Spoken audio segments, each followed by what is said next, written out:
viņiem visvairāk patika. Skatoties uz tevi, man liekas, ka tas varēja būt Silvestrs Stallone, ne? Nē, tā bija. Stallone man diezgan nepatiks, es gribu teikt. Varbūt tāpēc, ka bija pārāk uzskļots.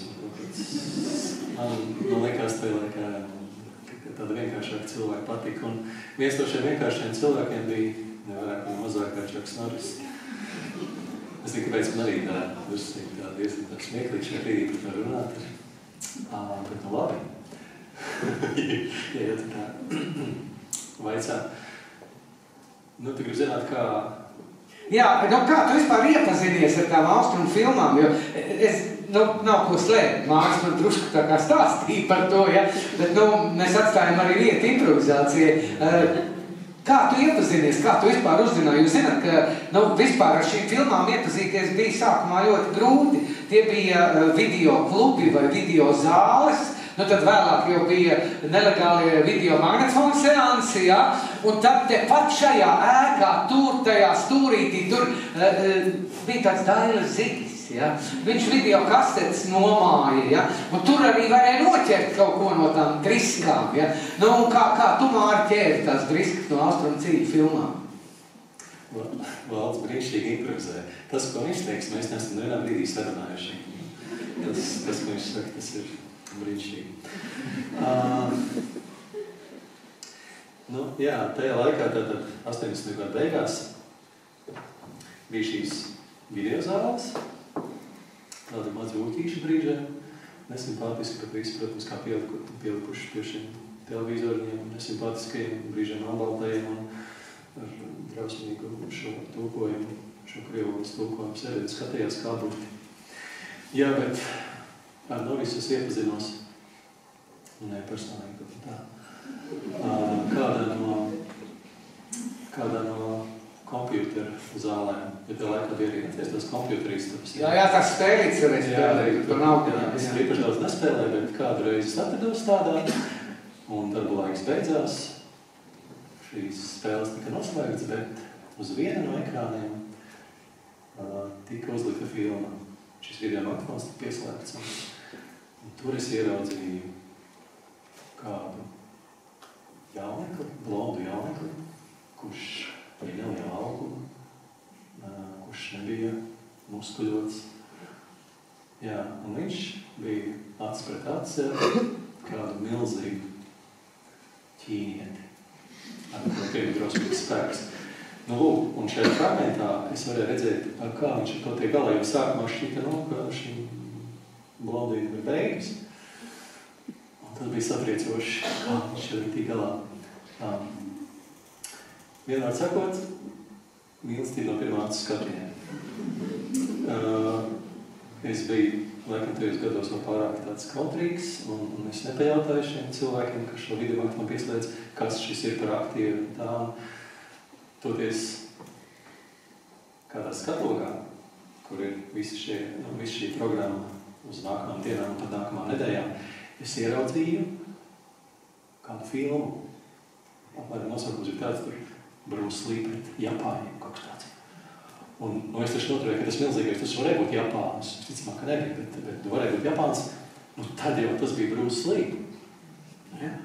Jā, un es ieplānoju, ka pēc nedēļas un cik par tām dienām, ka es ar šo filmu iešu, jo es taču tikko to fragmentu redzējis. Un tad man mamma kaut kur bija sadabūjusi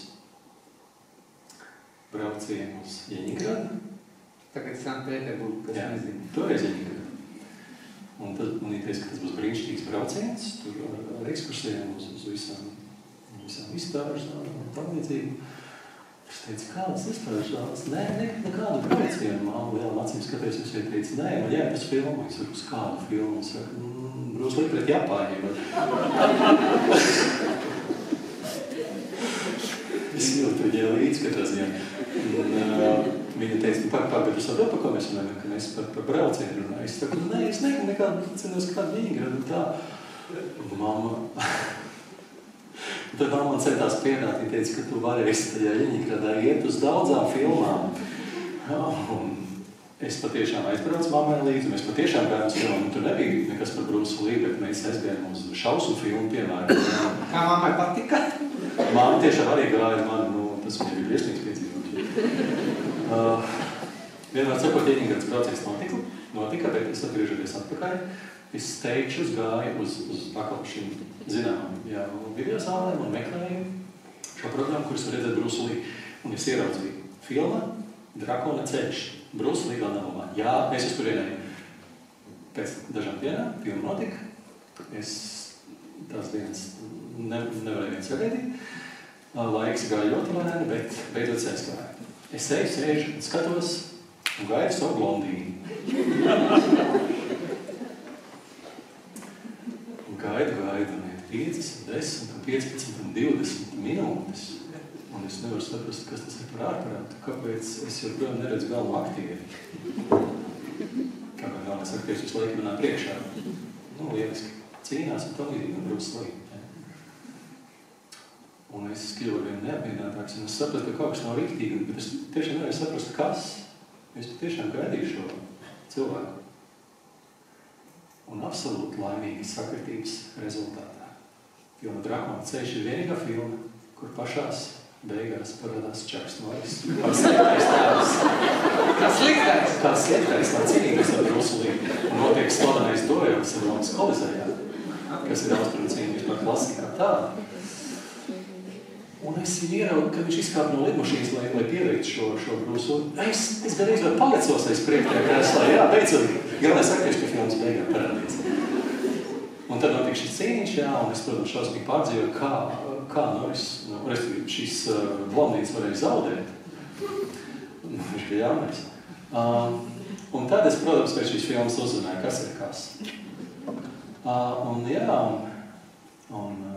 Tā sākās. Jā, bet tur ir arī daudz patiesības, jo, kā izrādās, ka Čaks Norris ir 6-kārtais pasaules čempions karatē, un tās spilgtākās filmas nebūtu nav Texas Rangers. Tā ir, jā, es 90. gados ļoti vīlos, kad Texas Rangers iznāca, jo, kaut arī daudziem šis seriāls patika, jo es redzēju, ka tā ir pilnīgi cita kvalitāte. Seriāli varbūt piemītošā kvalitāte, ka tās vairs nav tās filmas, kas bija 80. Labi, mūzika, filmu mūzika.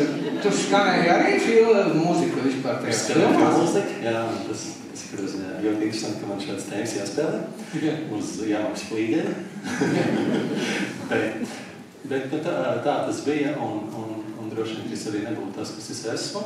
Ja šie pusauģi gadi būtu izrauti, ja es arī nebūtu daudz vairāk sācis nodarboties ar sportu, ja es nebūtu daudz pašapzinīgāks kļuvis, beigās, es tagad nemaz nevēlīšos, es tikai informēju tevi, ja? Kad Dārziņu skolā, vidusskolas šajos gados, es uzstādīju pievilkšanās rekordu pie stieņa. Tas ir tā, ka tu pie stieņa nokarāji, tad karājies, un tad lēna garātu. Šitā vai šitā? Šitā ir vieglāk, bet šādi. Jo fiziskotājs bija ļoti prasīgs, viņš bija ļoti precīzs, ka visam vajadzēja būt precīzam. Arī, kad tu atlaidies, vajadzēja visām rokām būt atlaistām. Nevis tā, ka tu pievelcies, un tad krāp, un tad vēlreiz ātri. Nē, tā nē. Pievelcies, galva pār stieni, un līdz galva atlaidi.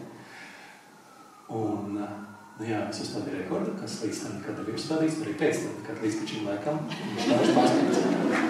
Tu jau negribēji.